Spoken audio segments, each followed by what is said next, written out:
साखरे वंश विख्यातं ज्ञानपुराणं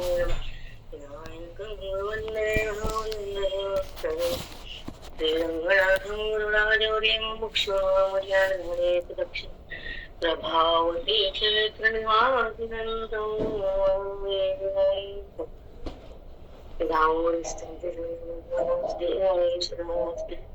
पंढरीनाथ भगवान की जय, सब साधु सुंदर से जय, बजरंगबली की जय, श्रीराम सद्गुरुनाथ अपराधे ज्ञानेश्वरी आणि आत्मचिंतन. त्यामध्ये 18 अध्याय तो कळस अध्याय. त्या कळस अध्यायामध्ये अर्जुनाचा आणि भगवंताचा सुसंवाद आहे. त्यामध्ये भगवंताचं हृदयाचं जे गुप्त ज्ञान आहे, गुहेमध्ये झाकलेलं आणि कधी न कळालेलं जे सुख, जो स्पर्श, जो संबंध तो आपण भोगला नाही, आणि जो देह भाव आपण टाकला नाही.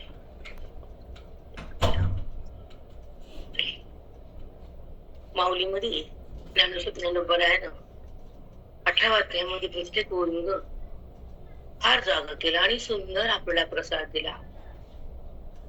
शेवट गोड केला माऊलीनं. साधकाला साध्यापर्यंत नेलं. साधना पूर्ण झाली. अर्जुनाला अवैध भक्ती प्रगट झाली आणि अर्जुन कृष्ण कृष्ण झाला. तो कसा झाला, काय झाला, केव्हा झाला, सगळं चिंतन आपण ऐकत आहोत. तर आता पुढच्या वय घेऊ आपण. सुंदर वय आहे की त्यामध्ये भगवंत काय बोलले, कृष्ण परमात्मा काय बोलले ते सांगायचं. आणि कसं बोलले, कशासाठी बोलले, का बोलले, गांभीर्यावर काय शब्दात की का बोलले भगवंत. अर्जुनाला वास्तविकता प्रगट दाखवली आणि सुखामध्ये बुद्धी थांबली. अद्वैत साक्षात्कार करून दिला भगवंतानं. द्वैत संपवलं, दुःख मावळलं आणि हृदयामध्ये आत्मदर्शन झालं. जो शिव समोर आहे तो आत्मन आहे.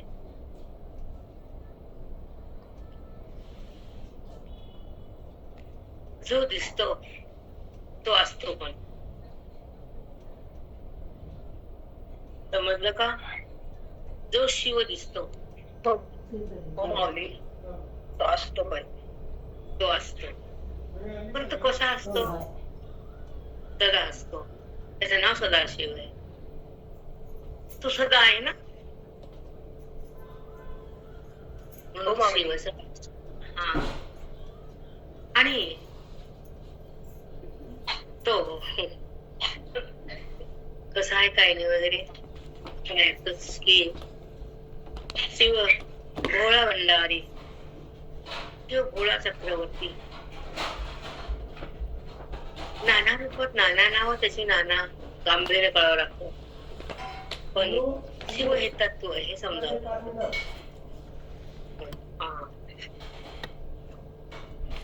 हे तत्व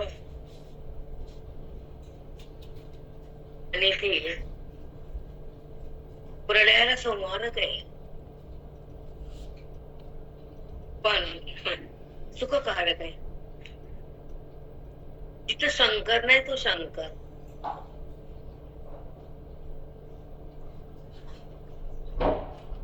जिथं शंकर होत नाही रक्तीत तो शंकर. समजला? आता आपण काल कुठे होतो बोलले, पुढे 1242. हा, मी 54 कडे गेले रात्री. थोडं वाजता, जास्त नाही. 42.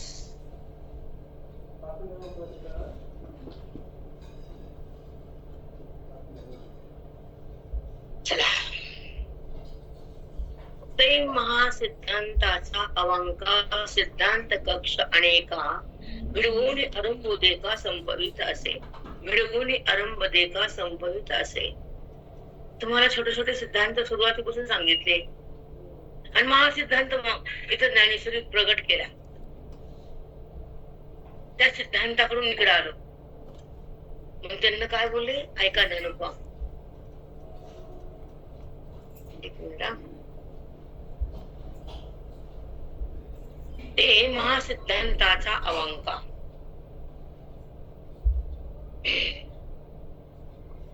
ही सिद्धांत कुठे ते गीतेच्या शास्त्रात आहेत. आणि सिद्धांत म्हणजे तुम्हाला मी सांगितलं काय की सिद्धांत म्हणजे काय, जे सिद्ध स्वरूप आहे त्याच वर्णन, त्याची स्थिती, त्याला म्हणत सिद्धांत. जो सिद्ध आहे ते स्वरूप आहे तो आपल्याशी संबंधित आहे, पण त्यांचा आपला संबंध नाही. आपण देहाचा संबंध संपवत नाही. वृत्तीला देहातून येता येत नाही, तिला तो संबंध भोगता येत नाही.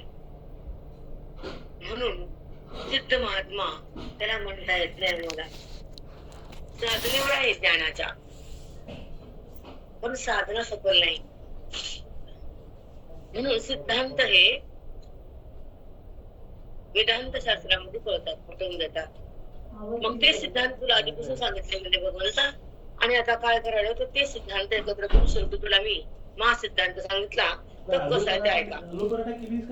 महासिद्धांताचा अवांगा सिद्धांत कक्षा अनेका भिडवून अरुंबुदेका संभवित असे. भिडवून आदेश्वरी का बरं म्हणले असं? कारण ज्ञानेश्वरी म्हणजे ज्ञान आहे आणि ज्ञानामुळे तो स्वतःसिद्ध परमात्मा प्रगट होतो. पण कशाच्या द्वारे होतो? वेदांताच्या चिंतनानं, प्रमेयाच्या साह्यानं. प्रमाता प्रमाण प्रमेय. प्रमाता म्हणजे जीव, प्रमाण म्हणजे वृत्ती आणि प्रमेय म्हणजे त्या भगवंताला वृत्तीनं शिवणं, स्पर्श करणं. तसं अंतःकरणाची वृत्ती जगतातल्या नाना पदार्थाकडे जाते. जिथे वृत्ती उत्पन्न होते ते अंतःकरण म्हणजे जीव. त्या वृत्तीमध्ये अविद्या आहे, वृत्तीमध्ये हालचाल आहे, वृत्तीमध्ये गुण आहे. वृत्ती जगताचा संबंध करतेय, वृत्ती विषाला आहे म्हणतेय, वृत्ती विषा सुख भोगतीये, तिथे सुख नसताना सुख मानतीये. म्हणून पुढेच्या माध्यमातून जगतातल्या दिसणाऱ्या खोट्या पदार्थाचा संबंध करणारी वृत्ती मिथ्या पदार्थाला दाखवती. पण त्या वृत्तीमध्ये अज्ञान आहे म्हणून भगवंताला ते स्पर्श करत न करता प्रमेय म्हणजे नाना दिसणारं रूप, मिथ्या रूप, आभासिक रूप. आभासिक म्हणजे जगत खोट, ते दाखवते अंतःकरणाची वृत्ती. पण ज्ञानाची वृत्ती भगवंताला दाखवते.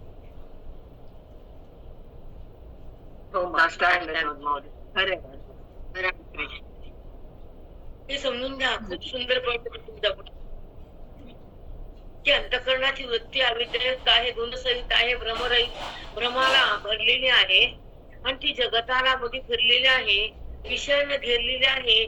तिला भगवंताचे जाणीव नाही आणि भगवंताचं कळणं तिला नाही.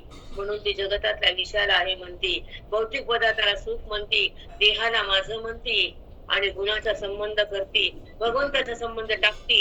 ती वृत्ती अविद्यायुक्त असते. साष्टांग दंडवत माऊली. साष्टांग दंडवत माऊली. साष्टांग दंडवत कोटी कोटी प्रणाम. खूप सुंदर सरिता. ते का तुमच्या समोर असे वाक्य येतात ते मला गांभीर्य कळालं. मला न कळण्याचं पण काही देणेघेण नाही, पण तुमच्यासाठी वाणी बोलते त्याचा खूप अत्यानंद आहे की माझ्या साधकाला तृप्त करणारी वाणी, सिद्धांताला पटवून देणारी अंतःकरण आणि गुरुचा पशी चालला त्याचा आनंद आहे. मी कुठंच नाही गेला, मी कुठंच नाही सगळीकडे. सगळीकडे आहात म्हणलं असं म्हणू नका, तुम्ही सगळीकडे आहात असं. हे एवढं मोठं ज्ञान ताई तुमच्याशिवाय कळू शकत आहे. तुम्ही कुठेतरी आमच्या अंतःकरणात प्रवेश आहे म्हणून ते ज्ञान आम्हाला पण झेपते. नाही तर कसं झेपल ते एवढं मोठं, एवढा मोठा सिद्धांत आहे हा. काही छोटा सिद्धांत आहे का? तो पटवून सांगता आणि तो आमच्या बुद्धीला पटवून कुठेतरी अंतःकरणात आहे ना तुमची कृपा. तुमच्याशिवाय हालचाल नाहीच आहे ताई, सर्वज्ञ तुमच आहे. साष्टांग धन्यवाद ताई. हॅलो. त्याची दोन वाक्य सहज बघून तर तुम्हाला देतो. सद्गुरुनाथ, पांडुरंग, माऊली, ज्ञानोबा काही पण घ्या, ते तुम्हाला त्या टाइम मध्ये येऊन देतात. जसं आई आठवण करून सगळं काही देते, तसं सद्गुरुनाथ, माऊली, कृष्ण परमात्मा हे तुम्हाला रोज नाना रूपानं तृप्त करतात मनाला. पोटाची तृप्ती मॅडम कधीच होत नाही, पुन्हा भूक लागते. कधी पोट भरले का?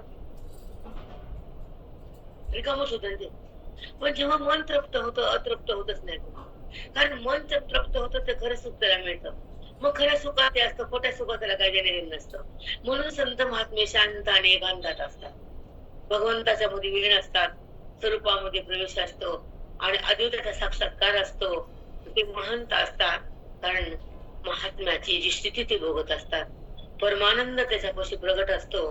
देहाचा बाध असतो, देहबुद्धीचा आत्मसाक्षात्कार असतो, अज्ञानाचा नाश असतो आणि गुण येतात आणि जातात. संत त्याला पाहतात. त्या बायका निघाला मला काहीच वाटलं नाही, काहीच नाही. काय बोलले असते शांत देव असं. पण ती ही वृत्ती का तयार होती? तर हे ज्ञान तुम्हाला बलाढ्य करतो. आता दोन अवस्था सांगितल्या आपण. एक अविद्या वृत्ती अंतःकरणाची आणि ज्ञान वृत्ती बोधाची, अध्ययनाची, हरीला बघण्याची, हरीच्या आवड करण्याची. वृत्तीमध्ये हरीला प्राप्त करायचं आणि हरीकडे जायचं, त्या वृत्तीला माहित असतं ते. मग ती वृत्ती म्हणजे मन. ते मन त्या हरीला शोधते ना, हरीला ओळखते आणि हरीला जाणण्यासाठी हरीला समजून घेते. समजून घ्यावं लागतं, मग जाता येतं. आणि नाही समजून घ्यायला कसं जाता येईल? म्हणून हरीला समजण्यासाठी आधी भक्ती पाहिजे आणि मग ज्ञान पाहिजे, मग संत पाहिजे आणि मग श्रवण पाहिजे, मग वेदांत पाहिजे, मग ओवी पाहिजे. ओवीच्या नंतर ओवीतलं ज्ञान हृदयाकडे बुद्धीला खेचतात. ओवीचं ज्ञान अंतःकरणाला खेचता आलं पाहिजे, पकडता आलं पाहिजे. जशी ही हवा नाक शोषण करते, तुम्हाला कळत पण नाही. जाते की नाही हवामध्ये? जाते की नाही? जसं हवा नाक घेतय आणि तुम्ही त्या श्वासावर जगतात, तसं बुद्धी ज्ञान घेते आणि त्याच्यावर तुम्ही आनंद बघतात.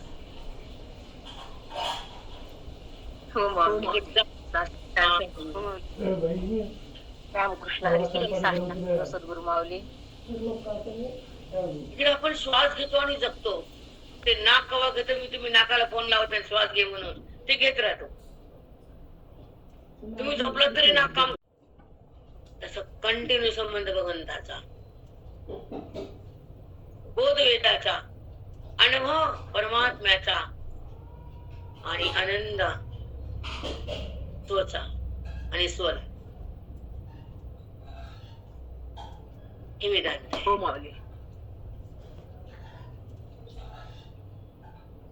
माझाच आनंद आहे आणि मीच भोगणारे, आत्मानंद म्हणतात. त्या आनंदात मी राहणारे, त्या परमात्म्याला मी आलिंगन देणारे आणि त्या स्वरूपाला मी जाणणारे आणि स्वरूपात मी थांबणारे, स्वरूपामध्ये रममान होणारे आणि स्वरूपामध्ये एकरूप राहणारे. मी स्वरूपाहून अलग होणार नाही, कारण स्वरूपामध्ये तद्रूप होणारी बुद्धीच जीवनमुक्ती आहे. देहाकडे येणारी बुद्धीच अविद्या वृत्ती आहे आणि देहाला सोडणारी वृत्तीच वैराग्याची शक्ती आहे.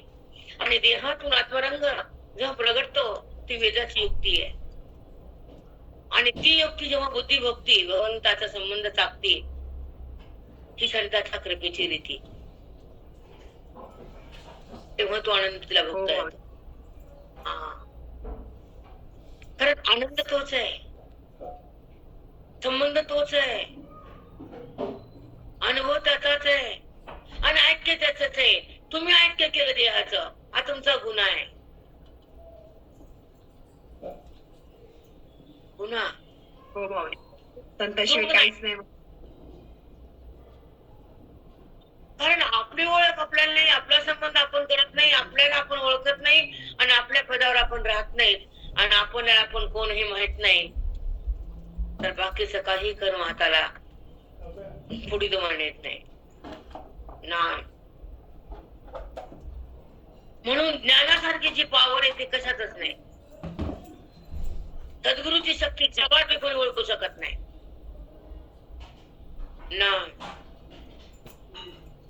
बिलकुल नाही.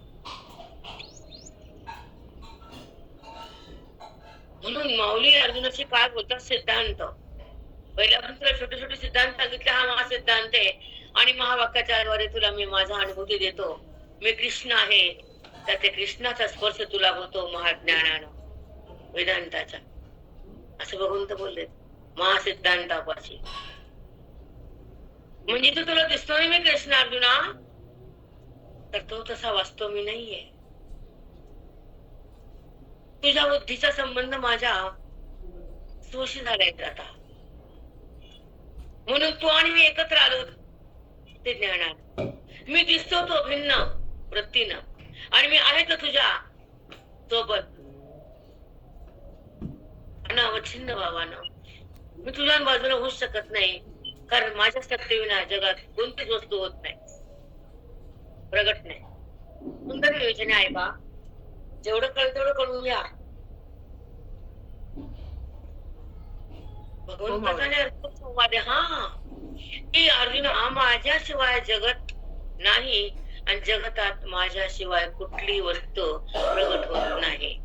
जेव्हा मी अव्यक्त आहे तर माझ्या संबंधाने जगतातला पदार्थ व्यक्त आहे. हे कळणं महत्वाचं. हेच कळत नाही बेटा आपल्याला. माझं अव्यक्त रूप म्हणजे आत्मरूप आहे आणि व्यक्त रूप म्हणजे कृष्ण रूप आहे.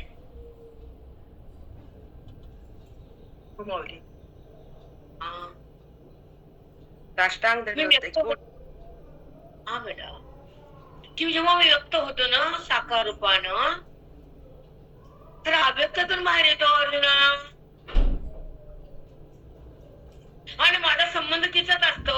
मी कर्मधर्मात नसतो, मला पाप पुण्य नाही, मी संहार केला तर मला दुःख नाही आणि मी धर्माचं रक्षण केल्याशिवाय प्रगट होतच नाही आणि अधर्माला मी शिवतच नाही, माफच करत नाही मी. मग अज्ञान पण हा धर्मच आहे तुझा, कारण तू मला बाजूला केलास, तू मला भिन्न पाहिलंस, तुझ्या सोबत असून मला तू बाजूला टाकलंस. आपण अज्ञानाचा धर्म आहे, नाही का? सांगा. होत आहे. प्रमाण देते तुम्हाला. जीव शिव सम. हरिपाठ सांगतो तुम्हाला, वेदांत सांगतो हरिपाठ. म्हणतो ना आपण जीव शिव सम वाया तो दुर्गम न घाणी मन नांदेव पाठ हरिहा वैकुंठ भरडा घनदाट हरी. ज्याला माझी ओळख आहे त्याला घनदाट हरी दिसतो, ज्याला माझी ओळख नाही त्याला वेगळा ठिकाण दिसतो. हरिपाठ पण सुंदर आहे.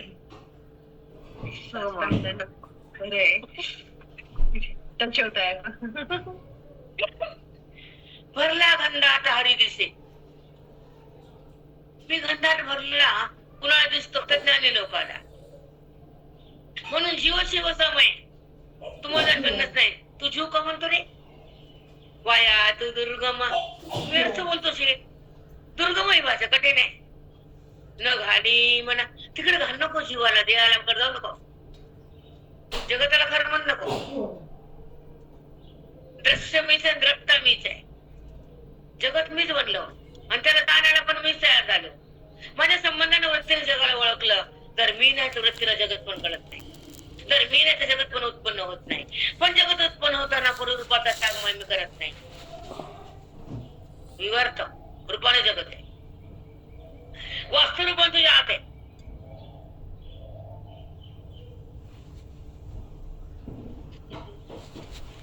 हो भावनी, सुंदर सुंदर, खूप छान येते. मग आहेच ती वास्तविकता. की जेव्हा जेव्हा तो दिसतो ना, मी जगत रूपाने प्रगट होतो ना, तर तिथं दिसणंही माझं रूप नाहीच ना, असणंही माझं अस्तित्व आहे.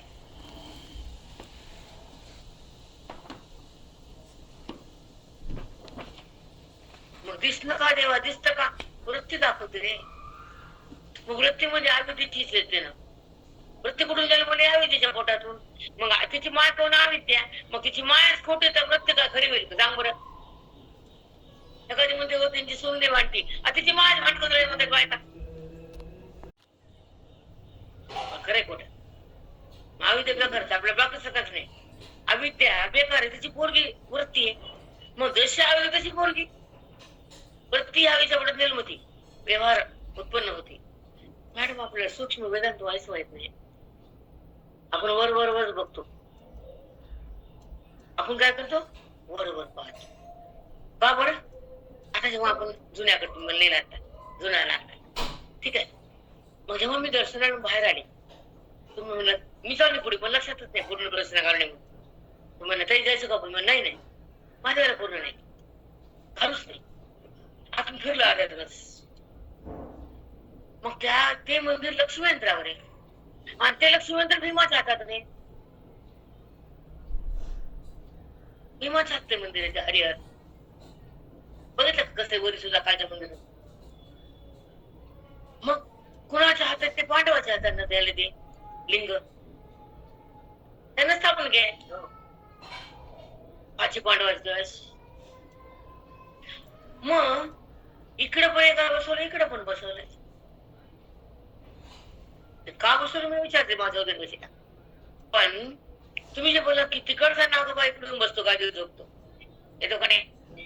तुम्ही एक म्हणला की त्या एसआय काय सी कोणतं पोलीस काय होते त्याला, PSI PSI त्याला ते दिसणार त्याच्यामुळे पेल्याचं पिलू नागाचं त्याने मला रोज रचना चालतो नगद, मला कटकटच नगद. म्हणजे तो भगवंत कोणत्या रूपाने समोर येतो, तिथून इकडे येतो. त्या मंदिरातून या मंदिरात गादीवर जाऊन झोपतो, म्हणजे त्याचं नाव नागनाथ आहे ना. जेव्हा ते शिव म्हणजे पट्टा आडवा आणि विष्णू म्हणजे उभा. विष्णू उभा पट्टा, बालाजी उभा आणि आमचा हर हर आडवा.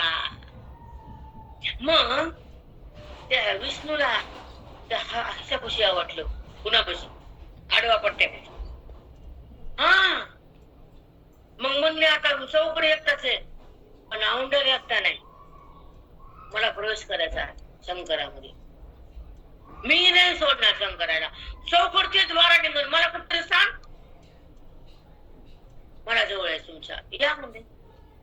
मग तिथे दोघे एकत्र आले, हरी हर.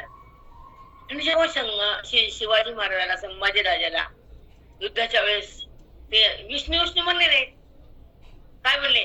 हर हर महादेव. युद्धाला काय म्हणले? मग संहार करायचा तर शंकर आहे म्हणून हर हर. मला कळतच नव्हतं. मी म्हणलं युद्धाचं कारण मी जास्त बघते ते कोणती सिरियल संभाजी, कारण तिथं हर हर माधव तलवार बाहेर काढताय, काढतानाच हर हर आहे. आणि ती तलवार तुळजाभवानीची आदिशक्तीची आहे. म्हणजे आपलं हिंदवी साम्राज्य संभाळण्यासाठी, धर्माचं रक्षण होण्यासाठी ती शक्ती प्रगट झाली, ती तुळजाभवानी. आणि शंकराचा अवतार तो शिवाजी.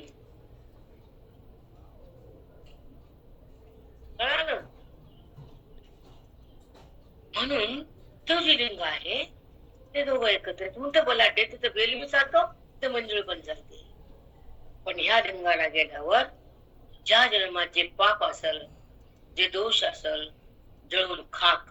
आणि आज तर आपण ठरवलं का नाही, फक्त जायचं प्रदोष अंधवादस. आज काय तुम्ही काय फक्त मला जाईल द्वादशीचा मला ठीक आहे, पण आजचा प्रदोष आहे. म्हणजे किती बरं आहे ना बघ, सांगा तुम्ही. म्हणजे आपण पूर्व काळात जाऊन त्यांचं नारायण निघायच्या आधी दर्शन घेतलं. म्हणजे हे जे लिंग आहे ते शंकराचं एक स्वरूप तिथं आहे, जिव्हे ज्योत. आणि विष्णूचे पण दोघं एकत्र तिथं, हरी आणि हर. म्हणून तिथं ब्राह्मणाच्या बायकाला गावातल्या ताटात, तुमचं लक्ष नव्हतं, त्या बायका जवळ होत्या गावातल्या, त्यांच्या ताटात मंजुळात बेल होता. तिथं परिक्रमा असं नाही की औंध्याच्या.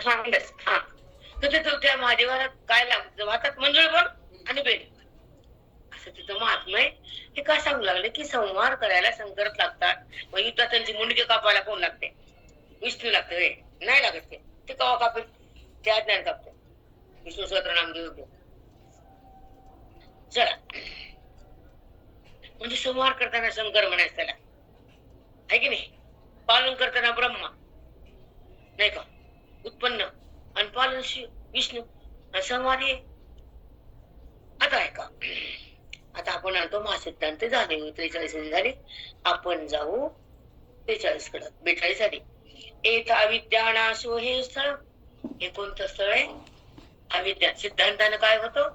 मी सिद्ध होतो, प्रगट होतो, आणि अविद्या पण नाश होती, आणि तुझा माझा संबंध होतो, आणि तुला माझा अनुभव येतो, तो देहातून भिन्न होतो, तो मला बंद करतो, आणि तू माझ्यात थांबतो, आणि तू माझ्याशी समरस होतो, आणि तू मला प्राप्त करून तिथंच थांबतो, पुन्हा देहाकडे येत नाही. तुझा प्राण कुडीतून बाहेर जात नाही. तुझा प्राण त्या कुडीतून निघतच नाही, कारण आत मरून झाले ना. राहिला का प्राण बाहेर यायला उरला? म्हणून ज्ञानी महात्मा किती श्रेष्ठ आहे, जो देह असताना भगवंतामध्ये समर्पित आहे. म्हणून ज्ञानाचं महत्व प्रत्येकाला कळावं. तुम्ही कसं म्हणलं शिवाजीनगरला बया कोणी पाठवू, त्या बायकाचं काय पुण्य असेल ना? आता म्हणलं पुन्हा होणारच आहे, होतं म्हणजे होत. कारण त्या पण भाबड्या बायका कळू दे ज्ञान, कळू दे का? त्या पुढच्याच मी पंचकडे तिकडच घेणार आहे, तुमच्या सुनाकडे जय ते जय ते. म्हणून तिथं हिंद काय बोलले भगवंत, ऐका, खूप सुंदर आहे. 43. एक अविद्या नासू हे स्थळ. हे स्थळ कोणतं आहे? ज्ञानाचं. इथं अविद्याचा नाशच करतो मी. ती जीवाची, ज्यानं माझं श्रवण केलं, ज्यानं माझ्याकडे यायचं, मला सांगितलं की मला तुला ओळखायचं, तुझ्यापाशी थांबायचं, साधकाला ही इच्छा आहे ना मला प्राप्त करायचं, तर मी मग त्याची अविद्या नाश करतो, त्याला मग मी जवळ घेतो. हे माझं बाणच आहे, माझं वचन आहे, प्रॉमिस. हे अविद्या नाशाचे स्थळ. हे ज्ञानाचं स्थळ म्हणजे जे ऐकतात त्याचं अविद्याचा नाश करून टाकतो, त्याचा आत्मप्रकाश देतो, आणि त्याला माझ्याकडे घेतो, त्याचे जन्म मरण थांबवतो, आणि त्याला माझ्या आत्मप्रकाशात आणतो, त्याला मी तद्रूप करून घेतो. हे माझं कामच आहे. कृष्ण परमात्मा बोलायले, अर्जुनाला सांगायले, हे स्थळ कशाचं आहे? अविद्येच्या नाशाचं स्थळ म्हणजे चिंतन, तुझा माझा संवाद, गीता. तिथे सुंदर वागली. आपण बाकीचं सगळं ऐकतो, ऐका, ऐकण्यात काही नाही, ते काय संसार नाहीये, पण ते हे खरं कळत नाही तिथं, हे खरं कळत नाही. कृष्ण परमात्म्याचं लीला आहे, गवळणी संग प्रेम आहे, पण कृष्णाने स्वतः स्वरूप सांगितलं नाही. सांगितलं असेल तर हे बोके सांगत नाही, सांगतात काय? मग जिथं त्या भगवंताचं हे होत नाही, स्पर्श होत नाही बुद्धीला, त्याला आम्ही दर्शन म्हणत नाही. आमची भाषा बरं का, वैदिक लोकांची साधी भाषा नाही, ही साधी भाषा नाही. जेव्हा त्यांचा स्पर्श अनुभवता येतो तर ज्ञानाचा उत्कर्ष होतो, आणि जीवाला शिवपण येतं, देहाचं नातं जातं, वृत्तीला ईश्वरामध्ये थांबता येतं, तेव्हा तिला आत्मदर्शन घेता येतं. देहात थांबणं वेगळं, आणि भगवंत करता नाही ना जाणं वेगळं, आणि तो आत आहे अंतर्गुण वेगळं, आणि त्याचा स्पर्श करणं वेगळं, त्याचं ऐक्य होणं वेगळं, आणि त्याच्यामध्ये वृत्तीने तदाकार होणं वेगळं. ज्याला भेजा असेल त्याला कळेल, ज्याचे टंगूर दगड त्याला कळणार नाही. आपण स्पष्ट बोलतो, राग आला तर भर नाही, तुम्हाला कामाला फीस मागायची नाही. आता ह्यांना राग आला की फीस येत नाही, आमचा विषय.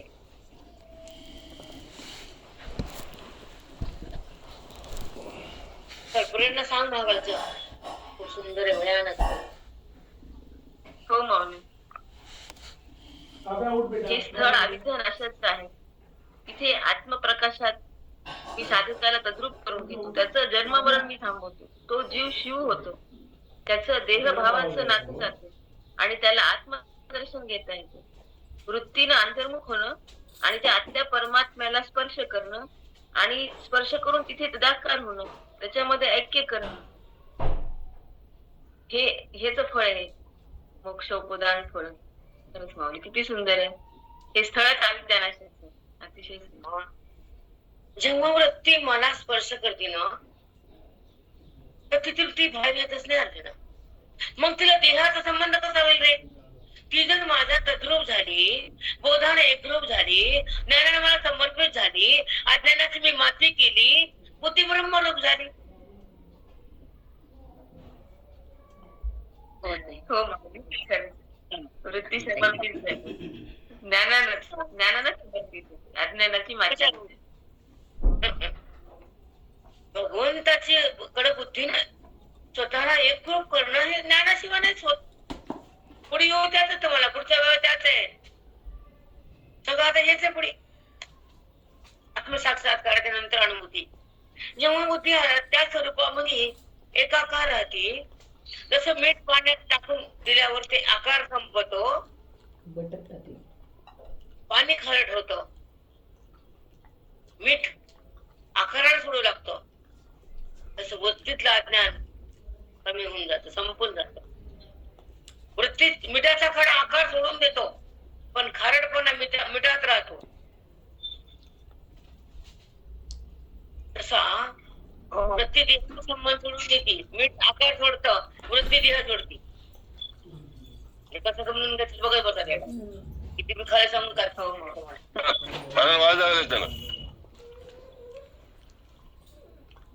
म्यूट पहा कोणाचे. अजय नाव आहे. टाकलं. आता ऐका.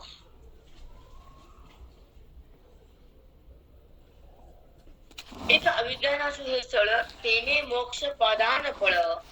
या दोन्ही केवळ साधन ज्ञान, या दोन्ही केवळ साधन ज्ञान, तेने मोक्ष पदान फळ. बापरे बाप. एक अविद्यानाशू हे स्थळ, हे गीता सांगतो ना तुला मी. तर गीता काय करते, त्या आधी अविद्या नाश करते आणि मग काय होते, मग मी प्रगट होतो.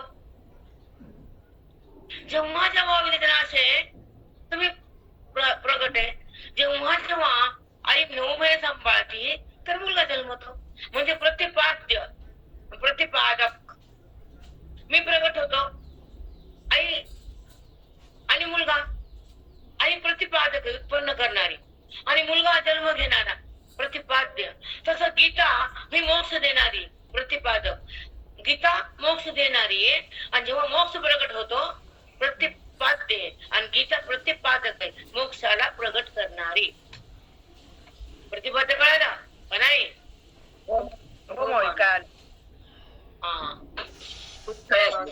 ही ज्ञानाची करून करतो. खरंच त्या ज्ञान साधण्याचं केवढं महत्व सांगितलं. शेवटच्या ओळी तेच सांगितलं ना, की साधना ज्ञानाची, आणि ती आपण रोज करतो. किती आपलं भाग्य नव्हतं. गीताशास्त्र हे काय स्थळ अभिज्ञानाश. तो गीता म्हणजे काय वाटले अजुना? पुण्य व्हायचं, स्वर्गात जायचं, कोणी मागे घ्यायचं? नाही नाही नाही नाही नाही. गीतेकडे येणारा साधक साध्याकडे जातो आणि सिद्ध होतो. हे लक्षात ठेवा. गीतेवर प्रेम करणारे कोण कोण आहेत ते. गीतावर प्रेम करणारा आणि कृष्ण कृष्ण व्हायचं हे इच्छा धरणारा तो साधक आहे. तो साधना ज्ञानाची करतो आणि साध्य प्राप्त करतो तो परमात्मा. हा त्याचा अंतिम टप्पा आहे की मला परमात्मा तत्वापाशी जायचंय, तिथं बुद्धी न्यायचंय, मला परमात्मा रूप व्हायचंय, मला अविद्येत नाही राहायचंय, मला विकार नाही करायचा, मला काळोख अज्ञानाचा नाही ठेवायचा, मला जन्म मरत नाही फिरायचं, जडाला संबंध नाही करायचा, मला भगवंताशी संबंध करायचा. अरे खूप छान आहे गीता. बाकी काही सटरा पटरा वाचायची गरज नाही. काहीच नाही. बायका 50 पोत्या करतात, हे करतात, ते ठेवतात, ते करतात, ते आता चला म्हणतात गिळायला. एकच नीट कळत ना, 10 कशाला वाचायचं? खरे खोटे म्हणतात. उलटले पाण्यात ठेवलं तर चला जेवायला मोकळी झाली. रोजचा नियम. नियमन प्रियमन गियमन कळण वळण नियम. चला, ते मोक्ष पादान फळ. जेव्हा अविद्येची निवृत्ती होती ना अर्जुना, हे अविद्या नाशाचे स्थळ. ठीक आहे. मग जिथं माझ्या ज्ञानानं, माझ्या बोधानं, माझ्या श्रवणानं, माझ्या वेदानं मी अविद्येचा नाश करतो, मग काय होतं तेव्हा? जेव्हा अविद्येची निवृत्ती होती परमात्म्याची प्राप्ती होती. सिद्धांत तरी वेदाचा अर्जुना. अविद्येची निवृत्ती, परमानंदाची प्राप्ती ही जीवन मुक्ती. सिद्धांताचे विचारसागर मध्ये एक सांगते पुन्हा पुन्हा. अविद्येची निवृत्ती, परमानंदाची प्राप्ती आणि ही आत्मस्थिती. फार सुंदर आहे. आणि कसं जास्त जास्त जी कथा ज्यांना आवडती, ज्यांना ते तिथं जाता येतं, कळतं. कथा कोणाला बिघडत? गेडायला बिघडत. वेदांत होतो गेडायला. कारण कथा ऐकून ऐकून ऐकून पाठ. पण अज्ञान कुठचा पाठ आहे? कथा म्हणजे लीला आहे, कथा म्हणजे स्वरूप नाहीये. त्या कथेनं बहिरंग चिंतनानं फक्त अंतःकरण शुद्ध होतं. त्याच्या पुढे मात होत नाही.